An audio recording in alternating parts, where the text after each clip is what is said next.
হেদায়েত হেদায়েত এমন এক আলো যা চোখে নয় মনে জ্বলে ওঠে, যা পাপের অন্ধকার ভেদ করে আত্মাকে পরিষ্কার করে দেয়। আর হেদায়েত পাওয়া এটা কোনো কাকতালীয় বিষয় না, এটা আল্লাহর পক্ষ থেকে এক বিশেষ রহমত। তুমি হয়তো হাজারো ভালো কাজ করছো, কিন্তু আল্লাহ যদি তোমার হৃদয়ে হেদায়েত না দেন, তবে সে কাজগুলো শুধু কাজই থেকে যাবে, ঈমানের আলো ছড়াবে না।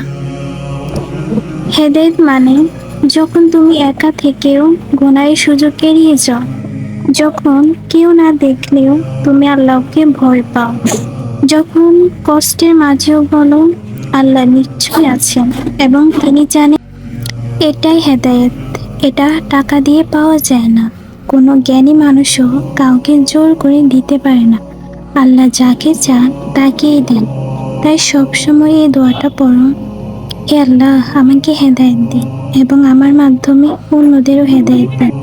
কারণ হেদায়েত পাওয়া মানে আল্লাহর ভালোবাসা পাওয়া, আর এর চেয়ে বড় নিয়ামত আর কিছুই নেই।